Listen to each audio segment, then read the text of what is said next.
এবারে খাও আর বলো। দারুন দারুন জমে গেছে।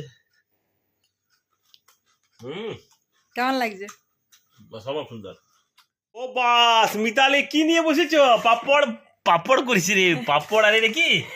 এটা পাপড়ের চাট খাওয়াবো আজকে তোমাকে। ভাজা ভিজা? আরে ভাজা ভিজা নয়, এটা ভাজা ভিজা নয়? উল্টা পাল্টা বকলেই হলো। আচ্ছা কি কি পাপড় আছে? আছে, পেঁয়াজ কুচি আছে, সেদ্ধ আলু কেটে, তারপরে শসা কুচি, টমেটো কুচি, ধনেপাতা, হ্যাঁ, আর চাট মশলা যেটা ভাজা মশলা বানাই বাড়িতে সেটা দিয়েছি, একটু তেঁতুলের চাটনি দিয়েছি, কত কষ্ট করে বানিয়েছি, বাদাম ভাজা দিয়েছি। এই পাপড়ের যে চাটটা না, তুমি আগে কখনো খাওনি, তোমাকে খাওয়াচ্ছি, তুমি খেয়ে বলবে যে কেমন লাগছে, বুঝেছো তো? ভালো লাগবে না? দারুণ লাগবে। আরে দেখো পাপড় গুলো কেমন, এই দেখো বানিয়েছি কত কষ্ট করে। কি হবে এটা? তো ঠোঙা ঠোঙা প্লাস এটা খাবে কামড়ে কামড়ে। ও বাহ, দারুণ হবে তো। দারুণ তো। এটা খাবে না এটা খাবে, বলো কোনটা খাবে? এটার ভিতরে ওটা দিত। আচ্ছা এমনি? হ্যাঁ, এটা এত বড় তো, এটা ছোট করে দিই? ছোট করে বানাও। আচ্ছা আচ্ছা আচ্ছা, যাই হোক তাহলে মিতালি চাট বানিয়েছে, মিতালির চাট। ও একদম ইউনিক ধরনের পাপড়ের চাট। কি পাপড়ের চাট? আমি ভাবছি বলতে ভাজা ভিজা করে দিই।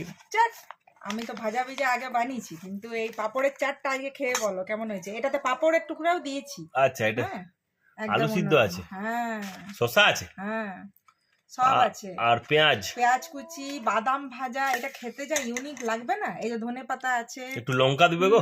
দেবো দেবো দেবো, আসলে বাচ্চাগুলোর আলাদা করে রেখেছি। হ্যাঁ, আলাদা করে তুলে এলে ভালো ভালো। তো এটা বাস ভরে ভরে দিয়ে দিল, দিয়ে দিয়েছি। আর একটু উপর থেকে বাদাম ভাজা দিচ্ছি। গরম আছে, এই বাদাম ভাজাটা গরম করলাম। হ্যাঁ আমি খেলাম, আমি দেখলাম, আমি ঠিক, আমার তো ঠিক জানা তো। গরম ছাড়া খাবে না। হ্যাঁ, আরে দেখো একটু ভুজিয়া দিয়ে দিলাম ভরে ভরে। বাবারে বাবারে, আর ওইটাতে তেঁতুলের একটু চাটনি দিয়েছিলাম, তো এখন আমি একটু উপরে ভালো দেখার জন্য আর কি একটু 2-1 ফোঁটা সস দিয়ে দেবো। আচ্ছা, তো এই দেখো কেমন হয়েছে বলো, দেখতে কেমন হয়েছে? দারুণ হয়েছে দেখতে, ভালো হয়েছে, একদম সুন্দর। এবারে খেয়ে বলো কেমন লাগছে। ডেকোরেট করে দিলাম। ও বাস জমে গেল, জমে গেল একদম। দেখি কাগজেরটা লাগবেই না, অ্যাকচুয়াল পাপড়ের এটা এমনি ডাইরেক্ট মানে ধরেই খেতে পারো। তো যাই না, যদি জুড়িটা পড়ে ওই জন্য। আচ্ছা আচ্ছা আচ্ছা, না কেমন হয়েছে আগে বলো টেস্টটা। খাই দেখি। ও বাদাম ভাজা তো আমার প্রিয় জিনিস। মানে বাদাম ভাজাটা 2 রকম টেস্ট পাবে, একটা হচ্ছে আগে ভেজে ওটা মাখিয়ে রেখেছিলাম, আর ওই গরম ভাজাটা ইচ্ছা করে করলাম, আমি বললাম যে ওটা কুলকুল লাগবে। কেমন এবার তুমি বলো, প্রথমে তো এসে বললে যে ভাজা ভেজা, এটা ভাজা ভেজার টেস্ট লাগছে? একটুও লাগছে বলো তো? হ্যাঁ, এবারে পাপড়ও কামড়ে কামড়ে খাচ্ছে, ইউনিক না? তো বন্ধুরা আপনারাও একবার বাড়িতে হলেও ট্রাই করবেন, আর আপনারা ভাববেন যে কোনটা আমি কিভাবে বানিয়েছি। কোনটা কিছুই না, মানে তাওয়ার মধ্যে আমি হালকা আছে সেকে নিয়েছিলাম, আর ওই গরমে গরমেই না হালকা একটু মুড়ে নিতে হবে, আর একটা গ্লাসের মধ্যে ঢুকিয়ে দেবেন, তাহলে এই শেপটা নিয়ে নেবে। ঠিক আছে? দারুণ।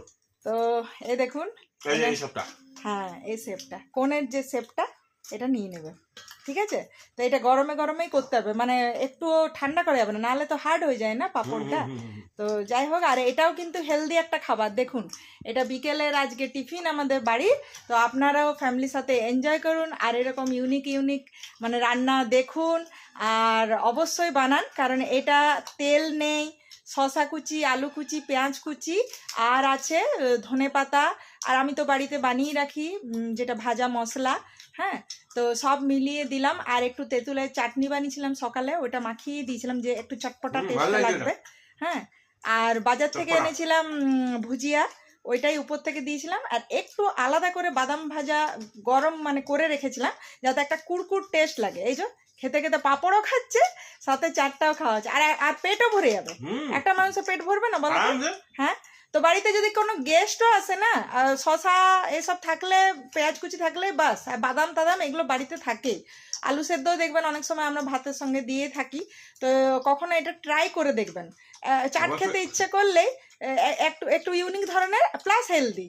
যারা ডায়েট টায়েট করেন তারাও কিন্তু ভাববেন যে চাট খেতে ইচ্ছা করে কিন্তু খেতে পারি না, এইটা কিন্তু একদম ইউনিক চাট, তাই না?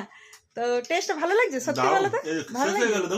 এই অবশ্যই বানান, ফ্যামিলির সঙ্গে এনজয় করুন। হ্যাঁ।